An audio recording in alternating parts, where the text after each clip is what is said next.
In this video we will look at rational exponents and apply the properties of exponents that we've learned from many lessons ago about when to add exponents, multiply exponents, and subtract exponents, and how those same properties apply to exponents that are fractions.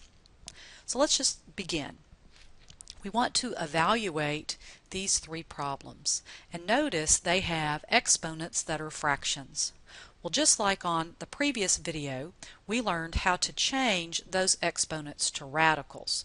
So that's what we're going to do.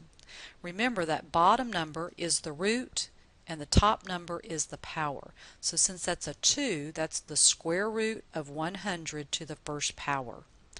The half power is the same as the square root. And I know you know, what's the square root of 100? Of course it's 10. So this is asking us to find the square root of a negative 25. I'm going to go ahead and write that down. The square root of negative 25. Is that possible?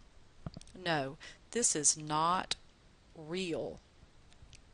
It is possible, but not yet. We're just going to classify that as a not real answer. Now, how is problem 2 different than problem number 3? Is that here we had parentheses, and so that was the base. Everything had to be raised to the half power. But here, only 25 is the base. That negative stays outside. So what this problem is asking you to find is the negative square root of 25. So we want to do the square root first, and then we want to keep that negative sign. So the answer is negative 5. Let's look at these next few problems. Again, we're going to change them to radicals and then simplify. On this problem, you'll notice the negative is on the outside, so that is not involved with that exponent. So we're going to have negative, and then this is our root. We want the cube root of 64 raised to the fifth power. Now I have that option of putting that fifth power inside the radical or out. I'm going to choose out because I don't want to calculate 64 to the fifth power. I think this is going to be an easier way to do this. So I'm going to say, what is the cube root of 64? Well, recall 4 times 4 times 4 is 64. So I have 3 of a kind, so this is 4 raised to the fifth power. Now I might want to grab a calculator and say, what is 4 to the fifth power? And it is 1024. But I want to keep that negative. Let's look at problem number 5. Maybe these numbers won't be as big. Okay, that bottom number is a 2, so that tells me I want to take the square root. And that top number is a 3, so that means I want to cube it. And again, I want to do that last. I think the calculations will be easier. So what is the square root of 81? It's 9. The square root of 49 is 7. And now I want to cube that. So I need to know what 9 times 9 times 9 is, which is 81 times 9, which is 729. And I need to know what 7 to the third power is, which is 343. So the numbers can get big rather fast. Let's look at number 6. Again, that negative's clearly on the outside, so I'm going to keep that clearly on the outside. That's the fifth root of 1 over 32, and then I'm going to square it. Notice the negative staying on the outside. So the fifth root of 1 is 1. The fifth root of 32, if you remember, that's 5 2's. That's 5 of a kind. So the fifth root of 32 is 2. Square that. That makes it a little bit easier. So that's 1/4, but don't forget that negative because it was not squared. So just change them to radicals and do the math. On these next two problems, notice we have negative exponents. So how do we change negative exponents to positive? You take the reciprocal of the base and change the sign of the exponent. Now we're going to do what we've been doing, change that exponent to a radical. So that bottom number means to take the square root, that's to the first power. So the square root of 1 is 1, square root of 25 is 5. But just to point that out, that's a negative exponent on both of these problems. Alright, so we want to change a negative exponent to a positive by taking the reciprocal of the base, That does not change the sign of the base, but it does change the sign of the exponent. So this is asking us to find the square root of something negative. Hopefully you remember that is not real. Now the problems are getting a little bit more complicated. Take it a step at a time. Alright, so we have a negative exponent, so we want to do that first. So we take the reciprocal of the base and change the sign of the exponent. Now let's change that to a radical. So this is the fifth root of 1 over negative 32 raised to the third power. And remember, you can take the odd root of something negative. That's negative, so this is going to be okay. So the fifth root of 1 is 1. And we just saw that 5 2's make 32. 5 negative 2's make negative 32. And then we want to raise that to the third power. 3 negatives is still a negative. So we have negative 1/8. Wow, look at number 10 and 11. That looks just yucky. But let's just review some of our exponent rules. It says if we have the same base, we can add those exponents. So what this really equals to is 8 raised to the 1/2 plus 1/6 power. So I need to add fractions. Now how do you add fractions? You need a common denominator. So I'm going to keep 1/6, so here I'm going to multiply by 3, so that's 3/6 plus 1/6 is 4/6, which reduces to 2/3. So we're going to add those exponents, do the arithmetic, reduce, but keep going. Now we have to evaluate that. So that's the cube root of 8 squared. The cube root of 8 is 2, squared is 4. That's a lot of steps.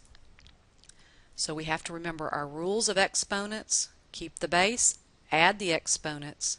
Then we have to change that to a radical so we can evaluate. What do the rules say when you have the same base being divided? It says keep the base and subtract the exponents.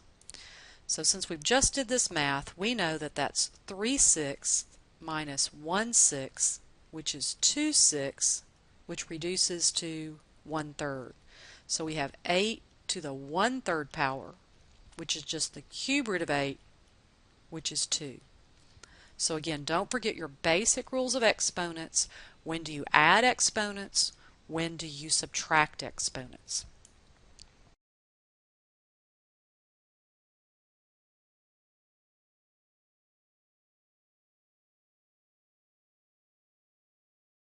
This is one of the few times that working with letters is a little bit easier than working with numbers. So we just did a lot of evaluating, meaning getting a numerical answer.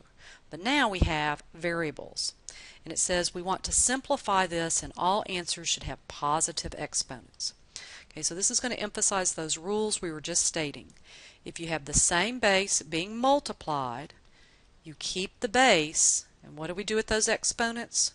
We add them. 1/5 plus 3/4.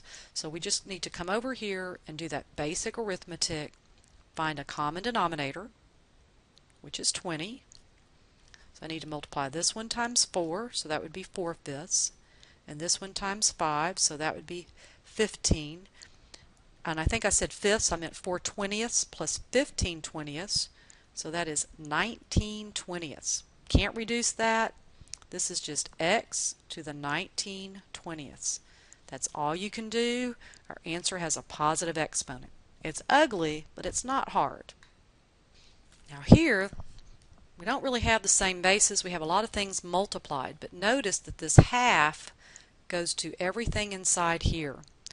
So let's just go ahead and rewrite this as 25 to the half power times x. Now what do we do with those exponents? You multiply them. So that's 5 over 1 times 1 over 2, which is 5 over 2. Then we have times 3, that just has a 1 exponent, times x to the 1/4 power. Man, that does not look fun. Let's just take it a step at a time. Can we do something with that? What does that half power mean? Remember, that's the square root. So what's the square root of 25? That's 5. And I'm going to go ahead and put that 3 there. And then I'm going to put the x's next to each other. So I have x to the 5/2 times x to the 1/4. So I know that's 15. Those are the same base being multiplied. What can I do with those exponents? I add them. So I need 5/2 plus 1/4. And I need to find a common denominator. So 5/2 plus 1/4, common denominator is 4. Multiply this by 2, so I have 10/4 plus 1/4, which is 11/4. So I have 15x to the 11/4. So this is a lot of basic arithmetic that you might not like, but it's really not that hard.